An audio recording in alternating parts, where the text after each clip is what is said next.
Good morning, this is Beaty-Coffey of the Ministry of Uncovered No More. I am reading Sonnets from the Portuguese by Elizabeth Barrett-Browning. And when I first began to read this beautiful sonnet, I had epiphanies, as it were, with each verse, but not all of them.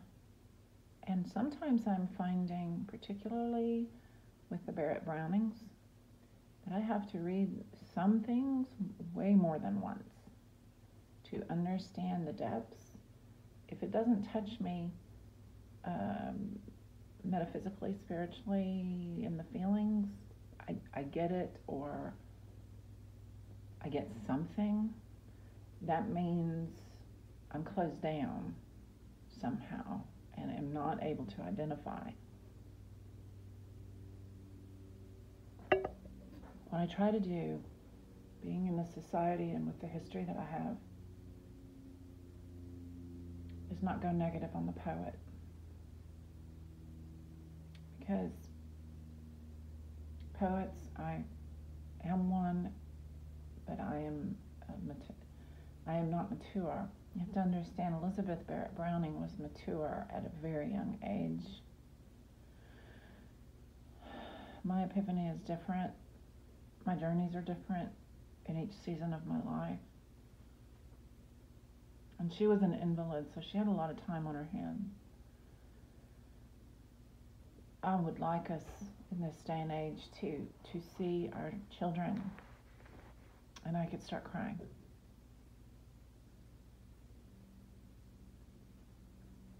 But I'm not going to do that, because right now I am being put in a position as a sorceress to hate on particular places and people groups that are dominating with war, causing death, and justifying themselves. But let me speak freely. I want the same peace for Russian children that I want for Ukrainian children, that I want for my 10, that I want for all children. And we are not getting that.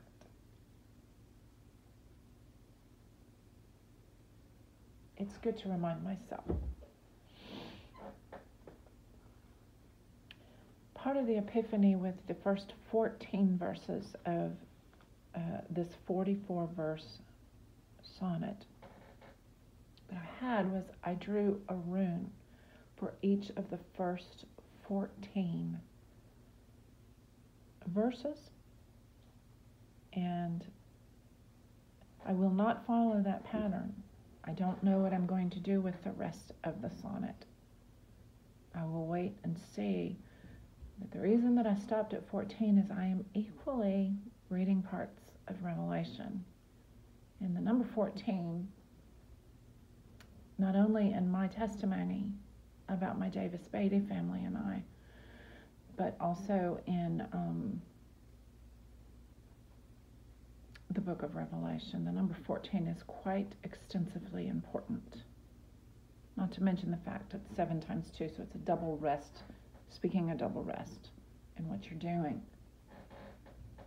In my testimony, my dad's mother died when he was 14. My brother died the second time when I was 14.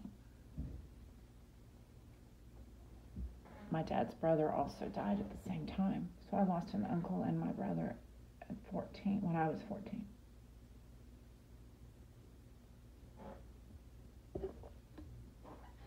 I have found raising young people that the age of 14 is quite extensively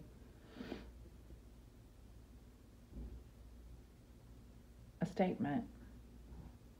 And I pray for us all, intercede for us all, that we understand that, and that we nurture our young people, of course, in every season, but you know what I'm talking about. You need to know what milestones are, and I believe the age of 14 is a milestone, but I'm not going to say that the way a lot of Christians say it. It's like if you haven't reached them with the Lord, by the time they're 7, they're lost forever. Kind of shit, which people actually teach that kind of shit.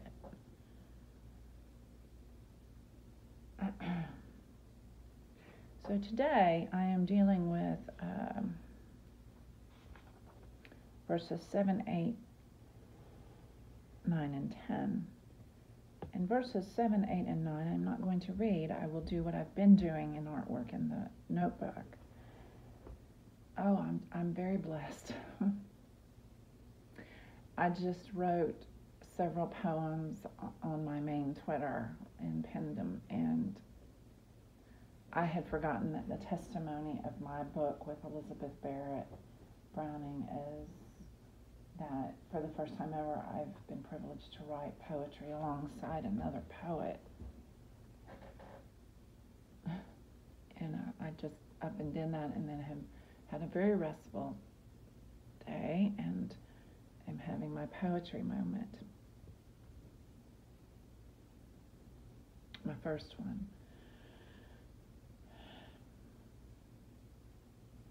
So 7, 8, and 9, I will simply write a section that spoke to me. I'll show you. I've marked them in color, and that's after 1 to 4 times. But if you'll notice, of reading them.